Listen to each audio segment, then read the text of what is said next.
Good morning student. हम पढ़ रहे थे वन संसाधन। वन संसाधन में हम कर रहे थे वनों का वर्गीकरण, और हमने वनों का वर्गीकरण में भूमध्य सागरीय वन तक कर लिए थे। अब आता है शीतोष्ण कटिबंधीय कठोर लकड़ी के चौड़ी पत्ती वाले पतझड़ी वन। ये वन है, ये पाए जाते हैं आपके कौन से अक्षांशों में? ये आपका 0 डिग्री है। ये पाए जाते हैं 40 से 60 डिग्री अक्षांशों के मध्य। कहाँ? 40 से 60 डिग्री अक्षांशों के मध्य जो शीतोष्ण कटिबंध है वहां पर ये पाए जाते हैं। और जो पश्चिमी यूरोप तुल्य जलवायु है, कौन सी? पश्चिमी यूरोप तुल्य जलवायु, ठीक है, पश्चिमी यूरोप तुल्य जलवायु वाले प्रदेशों में ये पाए जाते हैं। इन वनों के अगर हम विस्तार की बात करें तो मध्य और पश्चिमी यूरोप, मध्य अमेरिका, पूर्वी एशिया जिसमें क्या क्या आ जाता है? जापान, कोरिया और चीन। क्या आता है? जापान, कोरिया और चीन, ये पूर्वी एशिया, ठीक है। इसके अलावा पूर्वी जो संयुक्त राज्य अमेरिका है, यूएसए है, वहाँ, और कनाडा के जो सेंट लॉरेंस के तटीय प्रदेश है, वहाँ पर इन वनों का क्या पाया जाता है? विस्तार पाया जाता है। इन वनों में क्या होता है? गर्मी में तो क्या होती है? साधारण गर्मी होती है, लेकिन शीत ऋतु जो होती है उसमें सर्दी कठोर होती है। मतलब टेम्परेचर होता है 8 डिग्री सेल्सियस से 3 डिग्री सेल्सियस के मध्य, ठीक है। और सारा साल बारिश क्या होती है? अच्छी होती है। अच्छी बारिश के कारण यहाँ के जो वृक्षों हैं उनकी लकड़ी कैसी हो गई है? कठोर लकड़ी, मजबूत और टिकाऊ। कठोर, मजबूत और टिकाऊ यहाँ पर लकड़ी पाई जाती है। और कड़ी सर्दी से बचने के लिए इन जो यहाँ के जो वृक्ष है उनके पत्ते कैसे होते हैं? चौड़े होते हैं। और ये क्या करते हैं? सर्दी जब आरंभ होती है उसी में ही अपनी पत्तियां क्या कर देते हैं? गिरा देते हैं। मतलब सर्दियों के आरंभ में ही क्या होते हैं? ये झड़ जाते हैं। और ये पूरी सर्दी ये जो क्या होते हैं? वृक्ष पत्ती विहीन होते हैं, ठीक है। अगर यहाँ के मुख्य वृक्षों की बात करें तो कौन कौन से वृक्ष हैं यहाँ पर? ओक, मैपल, बर्च, चेस्टनट, अखरोट, पॉपुलर और एश आदि जो वृक्ष है यहाँ के मुख्य वृक्ष है। यहाँ की जो ये लकड़ियां होती है ये किस किस में काम आती है? मकान बनाने में, फर्नीचर बनाने में, जहाज बनाने में इनका यूज किया जाता है। मध्य जो अक्षांश है इनकी जलवायु क्या होती है? अनुकूल होती है। और जनसंख्या की तीव्र वृद्धि के कारण यहाँ जो कृषि और उद्योग है उनका क्या हुआ है? भारी विकास हुआ है। और परिणाम क्या हुआ? इन कृषि और भारी उद्योगों के विकास के कारण ये जो वन है इनको अधिकतर क्या कर दिया गया है? साफ कर दिया गया है, मतलब काट डाला गया है। इनका अत्यधिक मात्रा में दोहन हुआ है, ठीक है। नेक्स्ट 4th नंबर पे आता है आपका शीतोष्ण कटिबंधीय। कौन सा? शीतोष्ण कटिबंधीय मुलायम लकड़ी के, ये तो कैसे थे? कठोर लकड़ी के। ये कैसे हैं? मुलायम लकड़ी के कोणधारी वन। कौन से वन? कोणधारी वन, ठीक है। अब कोणधारी वन है तो इनका नाम कोणधारी वन क्यों रखा गया है? क्योंकि यहाँ पर जो वृक्ष होते हैं वो कुछ इस तरह के होते हैं, कोण के आकार के, ठीक है। चाहे वो ऐसे ऐसे करके कैसे भी हो, उनकी पत्तियां मतलब कोण के आकार की होती है। इसी कारण से उनको क्या कहा गया है?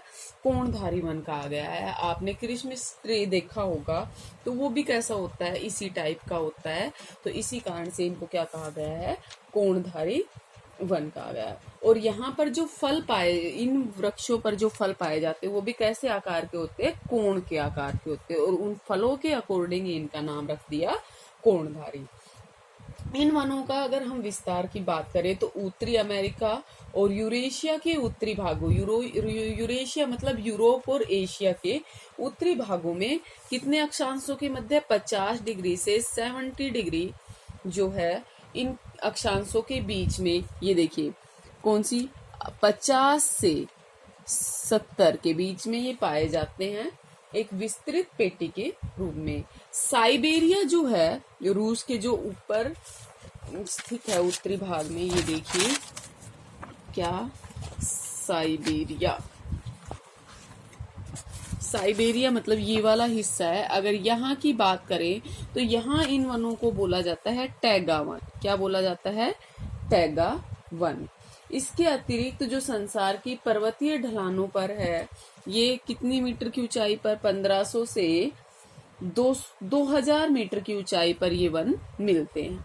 ठीक है, हिमालय में, कश्मीर में मिलते हैं। यूरोप में जो आल्प्स पर्वत की ढलान है उन पर ये वन पाए जाते हैं, ऐसे ही वृक्ष पाए जाते हैं। दक्षिणी गोलार्ध में इन वनों के अगर विस्तार की बात करें तो अत्यंत सीमित है।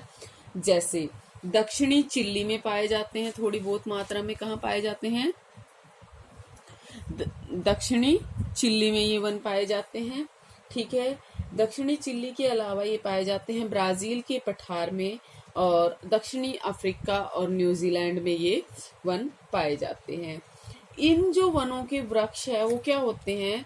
30 मीटर या इससे भी अधिक लंबे हो सकते हैं। 30 मीटर होते हैं या इससे भी लंबे हो सकते हैं, लेकिन ये कैसे होते हैं? एकदम सीधे होते हैं। ठीक है, जल का यहाँ पर क्या होता है? अभाव होता है, और इसी कारण से इन वनों की जो पत्तियां होती है वो कैसी होती है? पतली और नुकीली होती है। और ऐसी जो पत्तियां होती है वो वृक्ष से क्या करती है? वाष्पीकरण कम होने देती है। ठीक है, क्या करती है? वाष्पीकरण कम होने देती है। और हिमपात में क्या करती है? जैसे इस तरह की इनकी पत्तियां होती है, तो अगर बर्फ गिरती है तो वो इस पर ठहर नहीं पाती, क्या होती है? वो पिघल जाती है। ठीक है, पिघल मतलब इससे फट जाती है।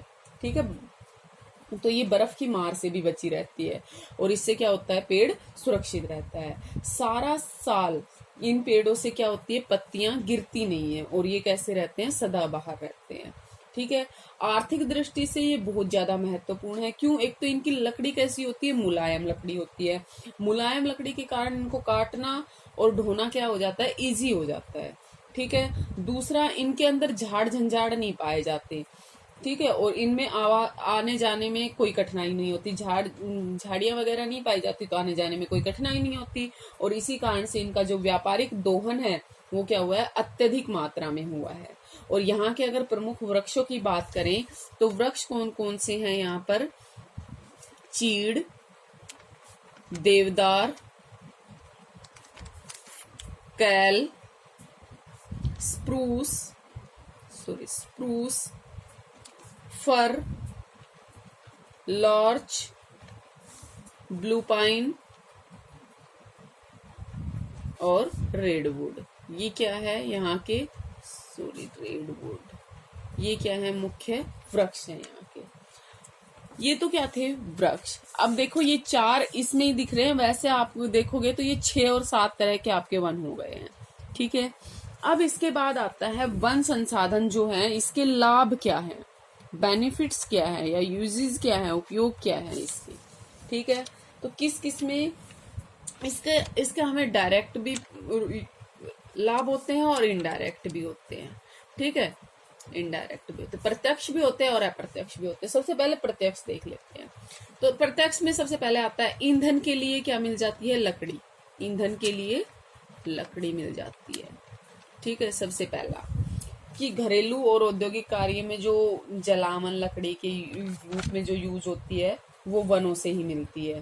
ठीक है, कोयला, पेट्रोल और विद्युत में जो इसके आजकल क्या हुआ है, इनका प्रयोग ज्यादा होने लगा है, तो ये क्या है? गैर परंपरागत विकल्प हैं, लेकिन फिर भी जो लकड़ी है वो क्या है? महत्वपूर्ण है। दूसरा, इमारती लकड़ी मिलती है हमें वनों से। क्या मिलती है? इमारती लकड़ी मिलती है, जैसे कारखानों में इमारत बनाने में, कृषि से औजार बनाने में, फर्नीचर बनाने में क्या किसका यूज किया जाता है? लकड़ी का यूज किया जाता है।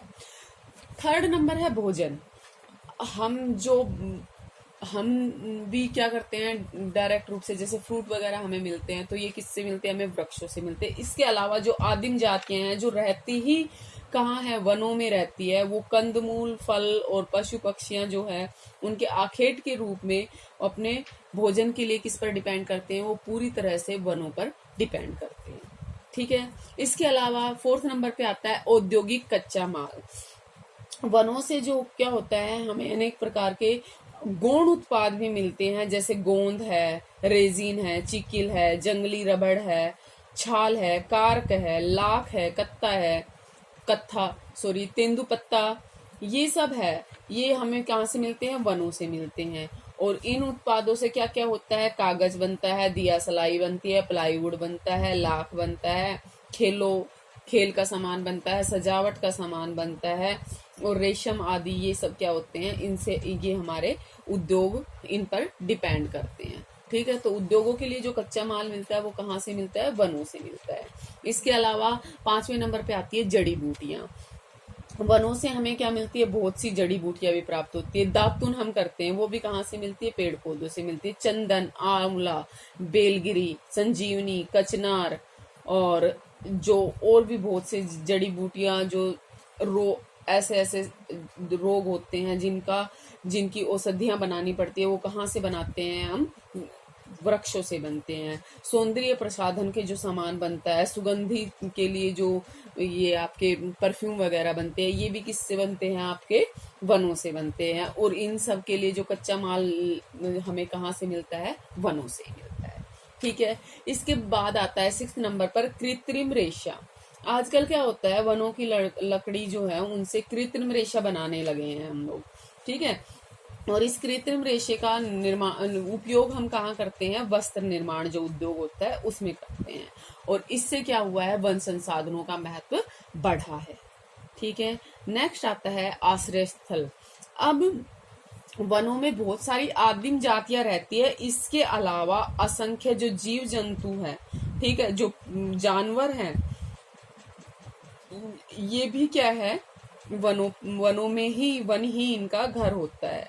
ठीक है। और वनों में जो घास उगती है वो उनके लिए किसका काम करती है, चारे का काम करती है। कई जो पशु होते हैं वो तो क्या करते हैं, पेड़ पौधों की पत्तियों को खाकर ही गुजारा करते हैं। ठीक है। इसके बाद आता है 8वें नंबर पे रोजगार। वन क्या करता है, लाखों लोगों को आजीविका प्रदान करता है। जैसे कई लोगों का व्यवसाय होता है लकड़ी काटना, वो क्या करते हैं, लकड़ी काटते हैं और वहां से उनको ले जाकर बाजार में बेच देते हैं, या वनों से लकड़ियां इकट्ठी करके वो उनको बाजार में बेच देते हैं। ठीक है। इससे उनको रोजगार मिलता है। और भी बहुत सारे होंगे इसके उपयोग। ये तो क्या थे, प्रत्यक्ष लाभ थे या प्रत्यक्ष यूजेस थे। अब आता है अप्रत्यक्ष लाभ जो होते हैं। पहला नंबर है जलवायु पर प्रभाव। ठीक है। जलवायु पर प्रभाव, अब हमें दिखाई नहीं देता कि जलवायु पर क्या प्रभाव डाल रहे हैं, लेकिन जो वन है ये क्या करते हैं, भूमिगत जो जल है उसके द्वारा जो पत्तियां हैं वो क्या करती है, वाष्पीकरण करती है। और वाष्पीकरण करके ये क्या करती है, वाष्पीकरण की प्रक्रिया कैसी होती है, ठंडी होती है। जैसे आपके शरीर में पसीना आता है, ठीक है, और उससे आपको क्या लगती है, जब पसीना आने से पहले आपको गर्मी लगती है, लेकिन जैसे ही पसीना बाहर आ जाता है तो आपको कैसी महसूस होता है, ठंडक महसूस होती है। ठीक है। तो ऐसे ही फिर आपको क्या लगता है, गर्मी नहीं लगती है, मतलब थोड़ा सी ठंडक महसूस होती है। तो ये क्या करते हैं, भूमिगत जल का जो पत्तियों के द्वारा वाष्पीकरण होता है वो क्या करता है, तापमान को मृदु बनाता है, मतलब सहनीय बनाता है उसको। ठीक है। इसके अलावा जो ये वायुमंडल है, वायुमंडल में ये क्या करते हैं, आर्द्रता की मात्रा बढ़ा देते हैं, और उसके कारण क्या होती है, वर्षा होती है। ठीक है। क्योंकि वाष्पीकरण करेंगे, वाष्पीकरण होगा तो क्या होगा, संघनन होगा, संघनन होगा तो जो उसमें गुप्त उसमें है वो क्या होगी, रिलीज होगी, और रिलीज होगी तो बारिश होगी। ठीक है। इसके सेकंड नंबर पे आता है मृदा अपरदन की रोकथाम। ये आपको पता है कि जो वन है वो एक आवरण के रूप में वर्षा से पानी बहने वाला होता है और जिससे मृदा का कटाव होता है उसको क्या करते हैं, रोकते हैं। ठीक है।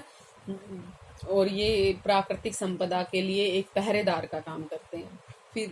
फिर है नेक्स्ट है मिट्टी की उर्वरता को बढ़ाना। अब जो जैसे वृक्ष क्या करते हैं, अपनी पत्तियां गिरा देते हैं, और ये जो गिरी हुई पत्तियां और ये वनस्पति जैसे लकड़ी वकड़ी है, ये सब गिर जाती है तो कि ये गल सड़ जाती है, और गल सड़ जाती है तो ये क्या किस मिट्टी में क्या बन जाती है, जीवाश्म बन जाती है, ह्यूमस पैदा करती है, और ह्यूमस जो है वो क्या करती है, मिट्टी की उपजाऊपन को बढ़ाता है, उर्वरता को बढ़ाता है। तो ये किसका भी काम करती है, उर्वरक का भी काम करते हैं। ठीक है। इसके अलावा आता है बाढ़ और मरुस्थलों पर नियंत्रण। क्या करते हैं वृक्ष, क्या कर, अब आपने मान लो रेगिस्तान के चारों तरफ आपने क्या लगा दिए, वृक्ष लगा दिए, तो ये क्या करेंगे, मृदा का जो अपरदन है उसको रोकेंगे, और मरुस्थलीकरण का जो प्रसार होने वाला है उसको रोकेंगे। बाढ़ में भी ये योगदान देते हैं। कैसे, जहां जहां जंगलों की कटाई हुई है वो क्षेत्र क्या हो गए, बाढ़ से बर्बाद हुए हैं। अब अगर वो वहां पर वृक्ष रहते तो क्या वो बाढ़ से बर्बाद होते, नहीं होते। तो जहां जहां वृक्षों की कटाई हुई वो क्या हो गए, बाढ़ से बर्बाद हो गए। अब उन स्थानों पर दोबारा से वृक्ष लगाकर क्या किया जाता है, बाढ़ की रोकथाम की जाती है। ठीक है। नेक्स्ट है पृथ्वी की सुंदरता। अब आप भी देखते हैं कि हरा भरा दिखाई देता है तो आंखों को थोड़ा सा सुकून सा मिलता है, मतलब एक अलग तरह की रिलीफ सी मिलती है। तो ये क्या करते हैं, पृथ्वी का श्रृंगार होते हैं। ठीक है। और अनेक प्रकार के जो कीट पतंगे होते हैं, पक्षी होते हैं, जीव जंतु होते हैं, ये सब क्या करते हैं, इस धरा को, इस पृथ्वी को और भी सुंदर और आकर्षक बनाते हैं। और इन सब का घर कहाँ होता है, वनों में ही होता है। तो इनडायरेक्ट रूप से क्या करते हैं, वन पृथ्वी को सुंदर बनाते हैं। इसके अलावा जो पर्यावरण प्रदूषण की रोकथाम में भी ये सहायक होते हैं। जैसे पर्यावरण को शुद्ध करने में, क्यों, पेड़ पौधे क्या करते हैं, कार्बन डाइऑक्साइड तो ऑब्जर्व करते हैं और ऑक्सीजन छोड़ते हैं। ठीक है। तो ये पर्यावरण का संतुलन बनाए रखते हैं, कार्बन डाइऑक्साइड को सोखकर और ऑक्सीजन को छोड़कर ये क्या करते हैं, इन वन जो है वो पृथ्वी के क्या कहलाते हैं, हरे फेफड़े कहलाते हैं, ग्रीन लंग्स कहलाते हैं। ठीक है। ये क्या था, इसके प्रत्यक्ष और अप्रत्यक्ष लाभ। ये हमारा हो गया, डिस्ट्रीब्यूशन हो गया, यूटिलाइजेशन हो गया। ठीक है। हम क्या कर रहे थे, हमारा टॉपिक क्या था, डिस्ट्रीब्यूशन, एक्सप्लोटेशन, यूजेस, ये हमारा हो गया है। अब आता है दोहन और कंजर्वेशन ऑफ फॉरेस्ट। देखो, अगर हम दोहन की बात करें तो जो वनों का दोहन है वो बहुत अधिक मात्रा में हुआ है। ठीक है। हम 1700, देखिए क्या हुआ है, अब अगर हम संसाधनों के दोहन की बात करें तो संसाधनों का दोहन मतलब होता है जब हम संसाधनों का बहुत ज्यादा प्रयोग करने लग जाते हैं तो उनका क्या होने लगता है, ह्रास होने लगता है, और इसे क्या बोलते हैं, संसाधनों का दोहन बोलते हैं। क्या बोलते हैं इसको, संसाधनों का दोहन बोलते हैं। ठीक है। इससे क्या क्या हानि होती है, अब वन संसाधनों का दोहन करना है तो हम इसके आगे क्या लगा देंगे, वन संसाधनों का दोहन। तो जब हम वन संसाधनों का बहुत अधिक प्रयोग करते हैं और इनका लगातार ह्रास करते रहते हैं तो इसे क्या बोलते हैं, वन संसाधनों का दोहन। क्या था, आपने सुना होगा कि 1731 में राजस्थान में जोधपुर जिले में एक खेजराली गांव था। वहां पर क्या हुआ था कि पेड़ों को काटने के लिए आए, वन जो काटने के लिए आए, और वहां जो क्या थे, मनुष्य नहीं थे, वहां पर सिर्फ औरतें काम कर रही थी। तो उन औरतों ने क्या किया था, पेड़ों पर मतलब एक औरत एक एक वृक्ष से लिपट गई थी, और उनके साथ उनके बच्चे भी उनसे जाकर लिपट गए थे। मतलब ऐसे गोद में भर लिया था कि अगर आप पेड़ काटोगे तो उससे पहले आपको हमें काटना पड़ेगा। तो 363 लोगों को काट दिया गया था। ठीक है। जिसमें अमृता बिश्नोई नाम से, शायद औरत का नाम अमृता बिश्नोई था, कुछ ऐसा ही नाम था, मुझे एक्चुअली में याद नहीं है। ठीक है। तो उन लोगों के बलिदान से क्या हुआ था, वनों का जो कटाव था वो रोका गया था। ये क्या कहलाता है, वनों का दोहन कहलाता है। अब इन दोहन से क्या क्या वो होता है, देखो वनों के अंधाधुंध दोहन से क्या क्या हुआ, पर्यावरण को हानि हुई। ठीक है। पर्यावरण पोल्यूशन बढ़ा। दूसरा, अब हम अगर वनों का दोहन कर लेंगे, हमने सारे वन कर दिए खत्म, वन की ही नहीं, हम और भी जो संसाधन है उसकी भी बता देती हूँ कि अगर हमने सभी संसाधनों का यूज कर लिया तो हमारी जो आने वाली जनरेशन है, आने वाली पीढ़ी है, हम उनको क्या करेंगे, उनके हक से वंचित कर देंगे। तो वो तो उनके पास तो कुछ रह ही नहीं पाएगा। ठीक है। तो इससे ये क्या होता है, आने वाली पीढ़ी को उनके हक से वंचित करना। ठीक है। नेक्स्ट है रूरल हाउस। वो जैसे आप गांव में जो घर होते हैं, ठीक है, वो मोस्टली किससे बने होते हैं, लकड़ियों से बने होते हैं। और अगर हमने वनों का दोहन कर लिया, वनों को बहुत ज्यादा मात्रा में हमने काट लिया, तो वो वहां क्या होगा, जो गांव में जो ये मकान बने हैं, तो क्या होगा, उनके लिए उनको लकड़ियां नहीं मिल पाएगी। ठीक है। और ये जो वनों का दोहन हुआ है, ये इसमें जो रूरल हाउस होल्ड है, इसकी एक मेन भूमिका है। कैसे ये क्या करते हैं कि लकड़ियां काट ले जाते हैं, ठीक है, और लकड़ियां काट के ये क्या करते हैं, वनों को साफ करते हैं। मतलब इन्होंने वन को खत्म कर दिया, लेकिन उसके स्थान पर कोई नया वृक्ष नहीं लगाया। अब आपने काटने में तो सिर्फ लगाए 5 से 10 मिनट, लेकिन एक वृक्ष को बनने में कम से कम नहीं तो 3-4 साल का टाइम लग जाता है। तो आप पहले वृक्ष लगाओगे तभी तो उसको काटने के बारे में सोचोगे। तो आपने लगाया नहीं, लेकिन रूरल में जो गांव में जो बढ़ते हुए घर हैं या हाउस होल्ड की जो वो है, उसकी वजह से क्या हो रहा है, वनों का दोहन हुआ है। और जैसे बश बर्निंग, मतलब जैसे वनों में आग लग जाती है कई बार, तो क्या करती है, पूरे वन क्षेत्र को वो साफ कर देती है। वन मतलब पूरे वन क्षेत्र को नष्ट कर देती है। इससे क्या हुआ है, वनों का दोहन हुआ है। इसके अलावा होता है अर्बनाइजेशन, नगरीकरण। जैसे जैसे क्या होती है, जनसंख्या बढ़ती है, लोग क्या कर रहे हैं, नगरों की ओर पलायन कर रहे हैं, और वहां रहने के लिए उनके पास घर नहीं होते, तो उनको क्या करना पड़ता है, वनों का काटना पड़ता है। ठीक है।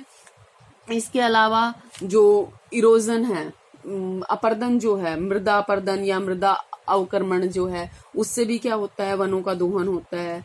और जो आपको ट्रांसपोर्टेशन कॉस्ट क्या आती है, हाई आती है, जब आप घुमा फिरा के ले जाते हैं और आप वनों के थ्रू वहां से क्या होते हैं, इजीली चले जाते हैं। तो आप क्या करते हैं, जैसे रास्ते बनाने के लिए पेड़ पौधों को काट देते हैं, और इससे क्या हुआ है, वनों का दोहन हुआ है। ठीक है। और भी बहुत सारे, जैसे पशुचारण है। पशुचारण क्या हुआ, आपने वनों में खुले पशु छोड़ दिए, वो पशु क्या करते हैं, पेड़ पौधों को नष्ट करते हैं, हानि पहुंचाते हैं, तो वनों का दोहन हुआ है। ठीक है। ये पेस्टिसाइजर्स वगैरह हैं, जैसे कई बार क्या होती है, दीमक लग जाती है। आपने देखा होगा पेड़ों में क्या लग जाती है, चींटियां लग जाती है, और वो चींटी क्या करती है, एक पेड़ को पूरे को नष्ट कर देती है। ठीक है। तो इस वजह से भी वनों का दोहन हुआ है। ठीक है। और बहुत सारे पॉइंट है, आप खुद से भी कर सकते हैं। ठीक है। कल हम करेंगे क्या, वन संसाधनों का संरक्षण। ठीक है। Thank you.